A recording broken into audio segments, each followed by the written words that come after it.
Hey guys, so funny story. About 4 years ago, I was kind of at a place in my life where I was feeling like I maybe just wasn't quite reaching my wellness goals. I had gained some weight, I wasn't as active. I was really just kind of feeling down about myself, just stuck in my wellness journey. And so I reached out to a friend and I said, hey, what if we ride RAGBRAI? So for those of you who don't know what RAGBRAI it is a 300 and some mile trek across the state of Iowa. Well, unfortunately, we couldn't do all 300 miles because things like jobs and families, but we decided to do the very last day because it was super close to our home. And the last day was a 72-mile bike ride from Independence, Iowa, all the way to Guttenberg, Iowa.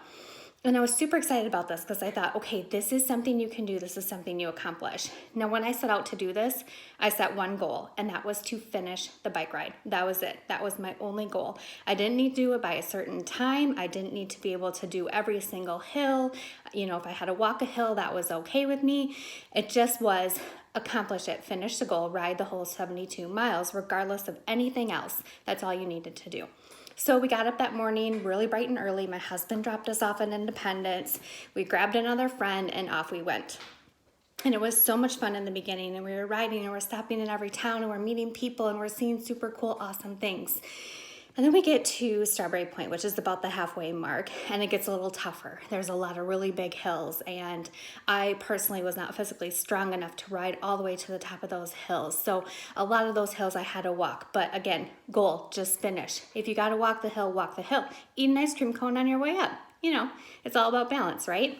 So I did. I got all the way up to each of those hills, and I got closer and closer to my goal of reaching the town of Guttenberg. And I come out onto the highway, and I'm just about 15 miles from finishing this 72-mile bike ride. And I'm kind of riding down the highway, and I'm literally exhausted. Like, I have nothing left in my tank whatsoever.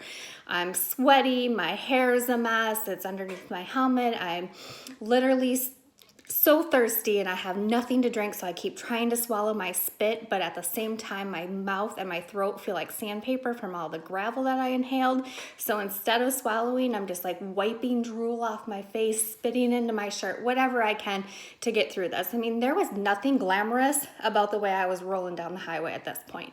It was pretty bad. Not to mention my bike had something rattling on it, so I literally thought I was going to break down. Like, there's no bike mechanics on the way, so what do? You just keep going and listening to the rattle and praying and hoping that you're going to make it to the end. So I'm going and I'm pedaling and I can see the Guttenberg sign and I'm like, yes, I'm almost there. I just have like 10 miles to go.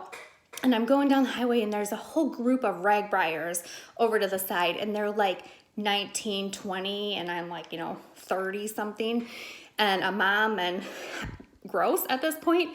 So I'm getting closer and getting closer, and all of a sudden this 5'6", chiseled abs, long blonde hair, tan body, in a sports bra and shorts, yells out to me, hey, your helmet's on backwards. And I was like, well, certainly she's not talking about me. So I did this, like, look over your left shoulder, look over your right shoulder, and no one's there. It was just me. I was literally the only person on the highway at this point. And so I'm like, dang, she is talking about me. Like, I have been riding this whole time with my helmet on backwards. And so immediately my whole thought process just goes away. Like, my ego just drops. My heart sinks into the ground, basically. Like, it was just devastating. And so then I got thinking to myself, okay, you failed. Like, you failed. You rode 72 miles with your helmet on backwards. You failed.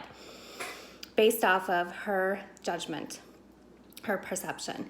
And so I get a little bit closer to my friends and we stop to take a landmark picture. And I'm like, you guys, why did you not tell me I rode this whole way with my helmet on backwards? And they go, Jessica, we didn't even notice. Like, what's the big deal? You turn it around. And I thought to myself, okay, really, what is the big deal? Like, you made a mistake. You put your helmet on backwards. Who really cares at this point? You reached your goal. You reached your goal of finishing this bike ride. You made it 72 miles. No, it wasn't the most glamorous. No, you didn't do it fast, but you did it. You finished and you reached your goal. And so you can bet your bottom dollar, I rocked that backwards helmet all the way into town, and I was super proud of myself by the time I got there. So here's the thing, people will judge you on your wellness journey.